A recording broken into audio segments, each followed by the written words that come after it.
بسم اللہ الرحمن الرحیم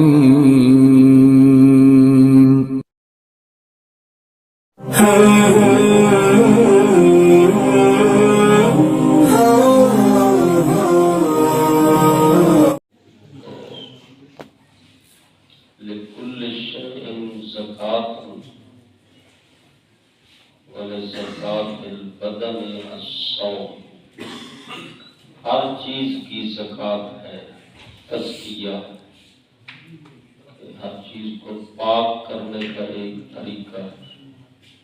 جیسے آپ جانور کو پاک کرنے کا طریقہ ہے، اس کی 4 رگیں کاٹ کر مسلمان کو ذبح کر لے اپنے نام پر، جانور کو غیر خدا پر ذبح کرے گا تو حرام ہو جائے. جانور کا مرغی ہے، کوئی اور جانور بڑا چھوٹا، اس کے لیے تزکیے کا طریقہ ہے. اسی طرح ہر چیز کا تزکیہ ہے، پاک کرنا. بدن کے ہر اعضاء جوارے کا تزکیہ ہے، یعنی دل کو پاک رکھنا ہے تو حسد سے پاک رکھنا، کینہ، بغض، کسی کے بارے میں غلط فکر، سوچ، ظن، اس سے یہ پاک رہتا ہے.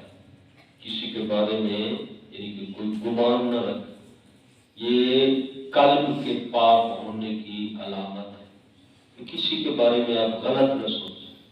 آنکھوں کا بھی ایک تزکیہ ہے، جیسے آپ مرغی کا تزکیہ کرتے ہیں، جانور حلال کا تزکیہ ہے، جسم کے اعضاء جوارے کا بھی تزکیہ ہے.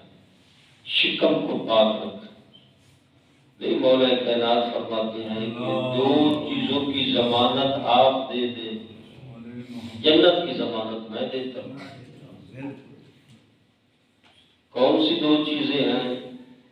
ایک شکم کی ضمانت دے دیں کہ شکم کو حرام سے محفوظ رکھیں، لقمہ حرام کا داخل نہ ہو.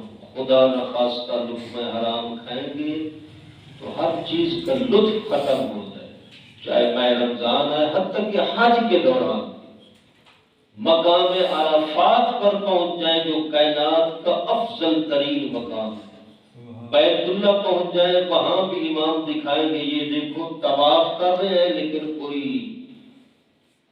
کتے کی شکل ہے، کوئی خنزیر کی شکل ہے، کوئی لومڑی کی شکل ہے، جانوروں کی شکل خود امام نے دکھایا. ابو بصیر فرمایا کہ جو اپنے شکم کا تزکیہ نہیں کرتا، ماہ رمضان تو اپنی جگہ ہے، برکتیں اپنی، وہ خدا کی طرف سے ہر وقت برس رہی ہے. جیسے کہتے ہیں نا، بارش رحمت خدا ہے. بارش بذات خود پانی پاک ہے. مطہرات جو پانی ہے، پانی مطلق کی 5 قسمیں ہے، قلیل ہے، قر ہے، جاری ہے، کنویں کا پانی ہے، ان میں سے آب بارش بھی ہے.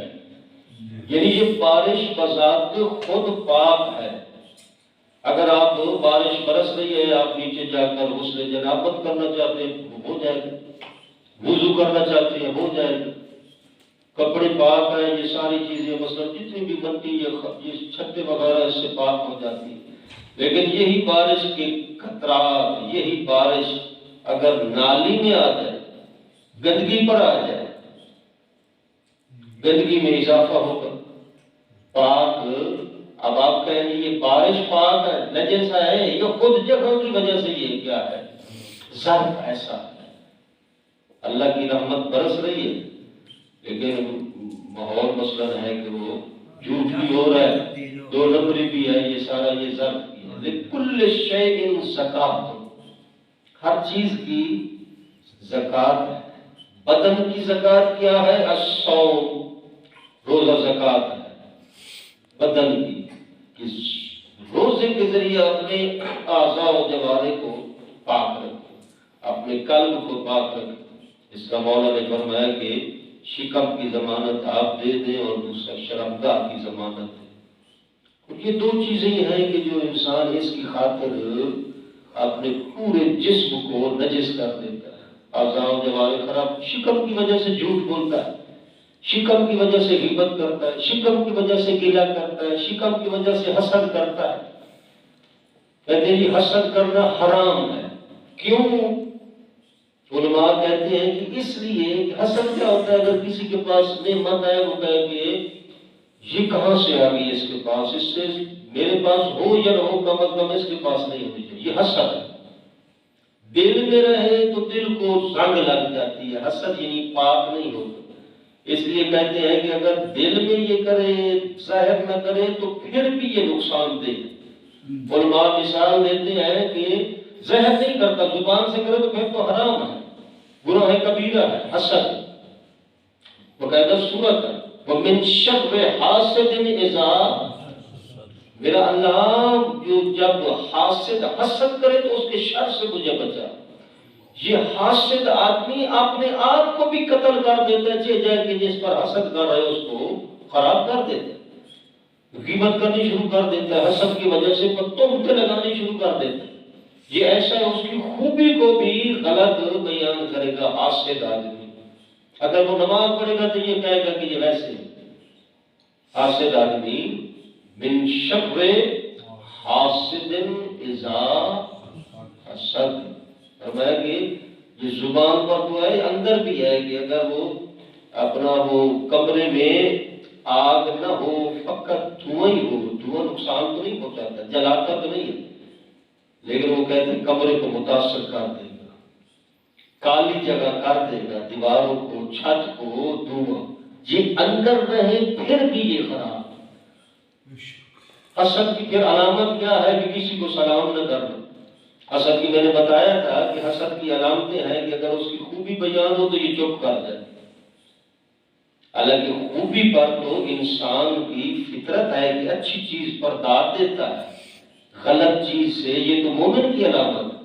اچھی چیز دیکھے تو خوش ہوتا ہے، غلط چیز دیکھے تو ناراحت ہوتا ہے، اس کو آتا ہے کہ یہ غلط چیز ہے. فرمایا حاسد آدمی کی علامت ایک ہے کہ کسی کی اچھی چیز کو دیکھ کر بولتا نہیں ہے، داد نہیں دیتا، بس وہ خاموش رہتا ہے. اگر کسی کی اچھی چیز دیکھے تو اس کی تعریف نہیں کرتا، پھر اپنی تعریف کرنے لگ جاتا. وہ نماز پڑھتے تو میں بھی تو نماز پڑھتا ہوں کہتے. یہ مثلاً حاسدین کی یہ علامتیں. تو فرمایا کہ روزہ تزکیہ نفس کرتا ہے، جسم کا تزکیہ کرتا ہے، شکم کو حرام سے بچاتا ہے. آدمی لقمہ حرام کا ظاہر ہے کہ جو روزے دار ہے حتیٰ کہ روزے کی حالت میں حلال بھی نہیں کھاتا، دودھ حلال ہے نہیں کھاتا. یہ ہے تزکیہ نفس ہے. پانی حلال ہے، ساری حکم خدا کے مطابق وہ حلال کو بھی چھوڑ دیتے. آنکھوں کا تزکیہ، فرمایا آنکھوں کو حرام سے بچائے. کانوں کا تزکیہ، کانوں کو حرام سے بچائے. زبان کا تزکیہ زبان کو غیبت، چغلخوری، جھوٹ، گلہ، شکوہ، ان چیزوں سے بچائے. تو فرمایا کہ اپنا تزکیہ نفس. ابھی جو ہم نے سورت پڑھی ہے پہلی رکعت میں سورہ شمس، اللہ نے 10-11 قسمیں کھائی ہیں. مجھے قسم ہے سورج کی اور اس کی روشنی کی. والقمر اذا تلاہا، سورج کے بعد آنے والے چاند کی قسم ہے جب سورج کے بعد وہ آتا ہے. اسی طرح کے والنہار، دن کی قسم ہے، رات کی قسم ہے.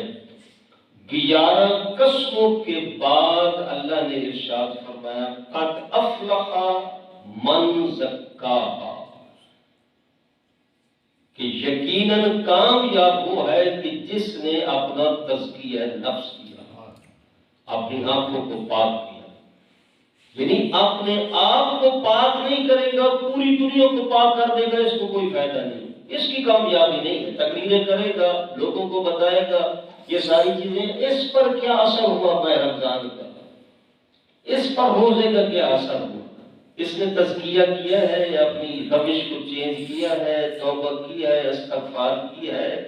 اللہ کہتا ہے قد افلح، یقیناً. قد وہ کہتے ہیں جب ماضی پر داخل ہو تو یقین کا معنی دیتے، مضارع پر داخل ہو ہماری عربی گرامر میں تو وہ بعض اوقات کا معنی دیتی ہے جی قد افلح، یقیناً وہ شخص کامیاب ہے، من زکاہا، جس نے اس اپنے نفس کو پاک کیا، تزکیہ کیا. یعنی وہ ہے کہ مرغی کھانے کی اس وقت ہے کہ جب اس کا تزکیہ،